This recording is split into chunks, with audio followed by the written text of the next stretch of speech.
Herkese merhaba. BTS yine çok başarılı ve içerisinde sağlam teoriler bulunan bir kliple karşımızda. Klibin hemen başında gördüğümüz bu savaş alanında en dikkat çekici nokta bir okla canı alınan bu güvercin. Güvercin bilindiği üzere barışın sembolü olarak kullanılır. Güvercinin öldürülmesi dünya üzerinde farklı zamanlarda barışın sona erdiği, insanların birbirini öldürdüğü zamanları seyrettiğimizi gösteriyor. Yani bu savaşı belli bir bölgede hatta belli bir zamanda yapılan bir savaş olarak düşünmemek gerekiyor. Örneğin J-Hope'un üzerindeki deri ceket onun şimdiki zamana ait olduğunu gösteriyor.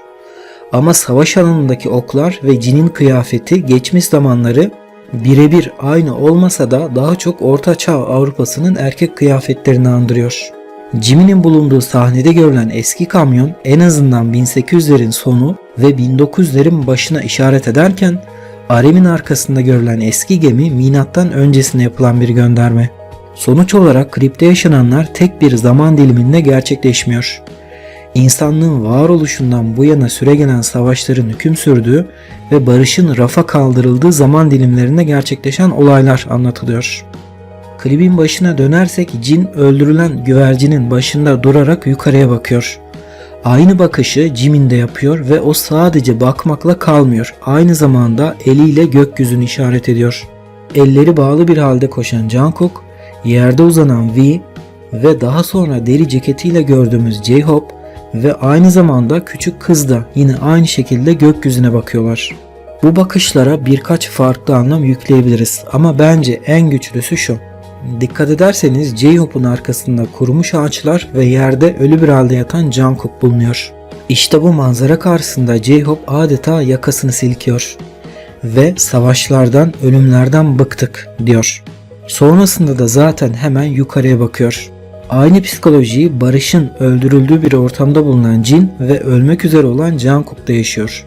Onların hepsi artık bu savaşların, acıların sona ermesini istiyor ve yukarıya bakarak daha ne kadar sürecek bu acılar diyerek yardım beklentilerini dile getiriyorlar. Ama ilginç olan nokta şu. Bu karakterlerde yani Jin, Jungkook, Jimin, Suga, V ve Arem'de isyan eden bir tavır görmüyoruz. Üzgün bir şekilde yukarıya bakıyorlar ve belli ki bir yardım talepleri var. Ama J-Hope agresif tavırlar sergiliyor. Bunun nedeni ne olabilir? ARMY'lere biraz düşünme payı veriyorum. Cevabı biraz sonra konuşacağız. Jungkook'un nereden kaçtığı ve nereye gittiği klibi anlayabilmek için çok önemli. Bu klipte benim de hayran olduğum bir filme 3'ten fazla gönderme bulunuyor. Film Yüzüklerin Efendisi. Bilindiği üzere o filmde Mordor sınırları karanlık orduların merkezi. Yüzük Efendisi Sauron'un da içinde bulunduğu yer. Jungkook'un kaçtığı yer Mordor yani kötülüğün merkezi. Klipte görülen bu devasa surlar aslında Mordor'un sınırları. Klibin sonunda göreceğimiz bu dağ Yüzük Efendisi'nin bulunduğu yanardağ ve Mordor sınırlarının içerisinde bulunuyor. Burası aslında kötülüğün merkezi. Burada görülen BTS üyelerinin karanlık tarafı temsil ettiklerini yüz ifadelerinden anlayabilirsiniz. Bu sahnenin detaylarını biraz sonra konuşacağız. Klipte Yüzüklerin Efendisi filmine yapılan göndermeler bunlarla sınırlı değil. Sırası geldikçe bunlara değinmeyi düşünüyorum. Şu an Jungkook'un nereden kaçtığını netleştirmek istiyorum. O kötülüğün merkezinde tutsak bir haldeyken kaçmayı başarmış. Ulaşmak istediği yer Çorak Dağların içerisinde bulunan ormanlık bir alan. Bu alanı kötülüğün ulaşamadığı bir güvenli bölge gibi düşünebiliriz. Jimin de aslında bu alanın içerisinde. Diğer taraftan bu güvenli bölge Nuh'un gemisinin iniş yaptığı alan. Arem'in bulunduğu alanın yeşerdiğini, çeşitli hayvanların orada huzur ve barış içerisinde yaşadığını görebilirsiniz. Bu alanın dışı ise çorak ve kupkuru dağlardan ibaret. Jungkook işte buraya doğru koşuyor. Belli ki orada aradığı bir şeyler bulunuyor. Çünkü bir ara duruyor ve bir şeyler ararmışçasına etrafına bakıyor. Onun aradığı şeyin ne olduğunu biraz sonra göreceğiz. Ama bu koşturma sonrasında gücü kalmıyor ve orada yere düşerek ölüyor. Jungkook öldüğü anda bu yeşil alanda bulunan ağaçların da onunla beraber adeta öldüklerini ve kuruduklarını görebiliyoruz. Jungkook'un çaresizliği karanlık tarafın güçlenmesine neden olmuş. Benzer bir çaresizlik durumu Jin için de geçerli. O kafesin içerisindeki son ümidini, belki de son güvercini korumaya çalışıyor. Henüz pes etmemiş ama diğer kafesler bize onun daha önce yaşadığı başarısızlıkları resmediyor. Eğer böyle giderse bu son güvercinin de ölmesi içten bile değil. Yani onun ümitleri de pamuk ipliğine bağlı. Bu arada bir parantez açıp az önce sorduğum sorunun cevabını vereyim. Çünkü klibi bu sorunun cevabına göre incelemeye devam edeceğiz. Beyaz giysiler içerisinde görülen karakterlerin koruyucu özelliği bulunuyor. Onlar çeşitli zamanlarda görülen manevi koruyucuları temsil ediyorlar. Bunlar yaratıcının elçileri, yani peygamberler olabilir veya olağanüstü güçleri olan farklı kişiler de olabilir. Örneğin Arem doğrudan Nuh peygamberi temsil ediyor. V'nin Hazreti İsa'yı temsil ettiğini şu duruştan anlayabilirsiniz. Bu duruşla Hazreti İsa'nın çarmıha gerildiği an canlandırılmış. Cin için kesin bir şey söylemek zor ama onun kuşlarla konuştuğu bilinen Hazreti Süleyman'ı temsil ettiğini söyleyebiliriz. Bu arada bu isimlerin sadece Kur'an'da geçmediğini, Tevrat ve İncil'de de onlardan bahsedildiğini unutmayalım.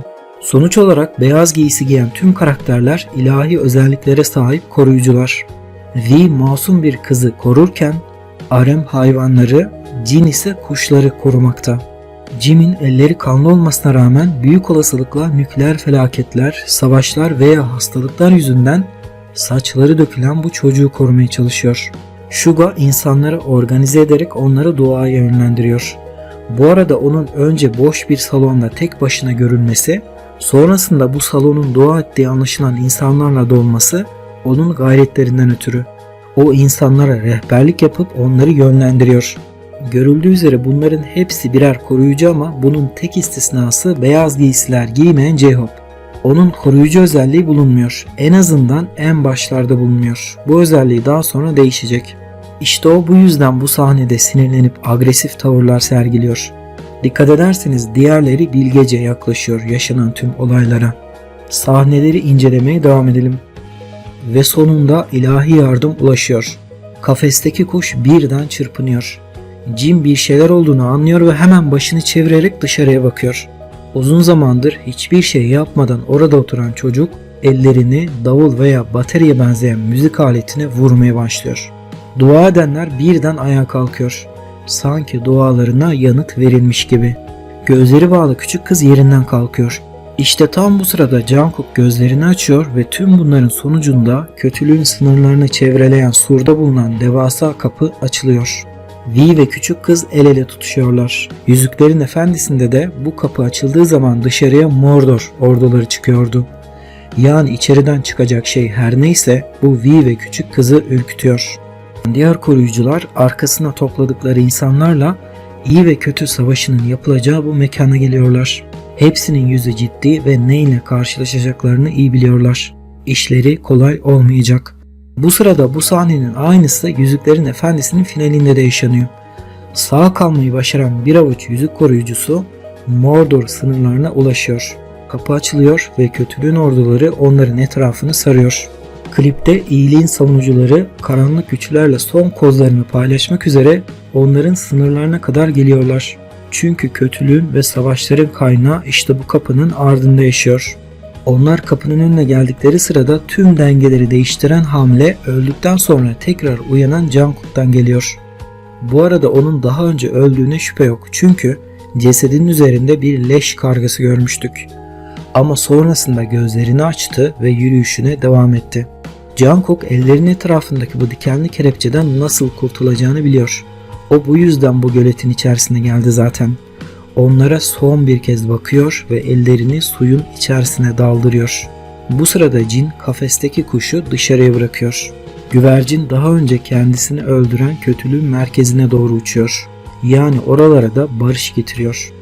Şimdi Jungkook'un suyun içerisinden çıkardığı ve görünüşe göre savaşın sona ermesinde büyük bir etkisi olan bu nesnenin ne anlama geldiğine bakalım. Jungkook'un bir borazan olarak kullandığı bu nesne deniz kabuğundan yapılmış ve suyun içerisinden dışarıya çıkıyor. Deniz kabuğu mitolojilerde kutsal güçlerin sembolü olarak kullanılır. Onların suyun içerisinde yoğun olarak bulunan kutsal güçlerle bağlantıları bulunur.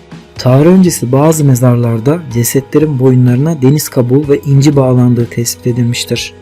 Bunun nedeni bu nesnelerin yeniden doğuşu temsil etmeleri ki Jungkook'un yeniden doğduğunu zaten görmüştük. Sonuç olarak Jungkook suyun içerisinde veya başka yerlerde bulunan kutsal güçlerle bağlantısı bulunan bir deniz kabuğunu kullanıyor. Bu kabuk bence Yüzüklerin Efendisi'nde görülen güç yüzüğünün aynısı. Hatırlarsanız güç yüzüğü Gollum tarafından aynen böyle bir gölün içerisinde bulunmuştu. Diğer taraftan güç yüzüğü bilindiği üzere kötülüğün merkezinde yani klipte görülen bu yanardağın ateşinde dövülerek meydana getirilmişti. Yani güç yüzüğünü yapan aslında kötü taraftı. Klipte işte bu yüzden deniz kabuğunu kötü tarafın elinde de görüyoruz. Onu yapanlar onlar zaten. Muhtemelen bu görüntüler kronolojik olarak daha öncesine ait. Kötü taraf bu doğaüstü güçlere sahip kabuğu dünyayı ateşe vermek için kullandı. Aynen burada görüldüğü gibi. Sonrasında da gerçekten bunu başardılar. Klibin başlarında gördüğümüz savaş sahneleri şu an görülen sahnelerden sonra yaşanmıştı. Ama nasıl filmde Yüzüklerin Efendisi'nde güç yüzüğü bir şekilde ortadan kaybolduysa aynen bu deniz kabuğunun da kaybolduğu anlaşılıyor. Kötü taraf nasıl dünyayı ateşe vermek için bu nesneyi kullandıysa Jungkook da bunun tam tersini yapıyor ve kabuğun gücünü kapıyı açmak ve kötüleri yenmek için kullanıyor. Bu arada kötü tarafın yenilmesi sadece kabuğun gücünden kaynaklanmıyor. Diğerlerinin de gayretleri çok önemliydi. Jungkook sadece son dokunuşu ve muhtemelen en güçlü dokunuşu yapmıştı. BTS aslında bu klibinde muhteşem bir kurgu dünyasının kapısını aralamış. Sonraki MV'lerde hem bu klibin devamı veya öncesi gösterilebilir hem de karanlıkta kalan bazı noktalar aydınlatılabilir. Bu klip kurgusal olarak devam ederse hiç şaşırmam. RM grup lideri olarak elini kaldırıyor ve muharebeyi kazandıklarını ilan ediyor. Dikkat ederseniz savaşın kazanıldığını söylemedim. Bu büyük savaş öncesinde yaşanan küçük bir muharebeydi ve kazanan iyi taraf oldu. Ben bu savaşın devam edeceğini ve kötülüğün pes etmediğini düşünüyorum. Kafesten bırakılan güvercinin Jungkook'un ruhu olduğu gibi görüşlere kesinlikle katılmıyorum. Öncelikle Jungkook farklı bir boyutta değil. Onlar kapıya yaklaşırken dikkat ederseniz 6 kişiler ve Jungkook aralarında yok. O deniz kabuğunu kullandıktan sonra onların arasında karışıyor. Bu detay klipte özellikle belirtiliyor. Onlar zirveye doğru çıkarken her bir üyeyi temsil eden 7 güvercin üzerlerinde uçmaya başlıyor. Barışı simgeleyen güvercin bir taneydi ve o zaten kapı açıldıktan sonra kafesten dışarıya bırakılmıştı. Buradaki güvercinlerin durumu biraz farklı. Bu arada Hristiyanlıktaki bir inanışa göre beyaz güvercinler kutsal ruhu temsil eder. BTS üyelerinin klipte neyi temsil ettiklerini söylemiştim. Burada görülen güvercinlere bu açıdan da bakabiliriz. Onların her birisi BTS üyelerinin içerisinde bulunan kutsal gücü simgeliyorlar. Onların zirveye yaptıkları bu yürüyüş BTS'in grup olarak en tepelere doğru yavaş ve emin adımlarla yaptığı tırmanışı simgeliyor olabilir. Yanıp sönen yalanlarda değil, zirvelerde parıldayan ışıklarda yani yeni bir BTS incelemesinde buluşmak üzere. Hepiniz kendinize iyi bakınız.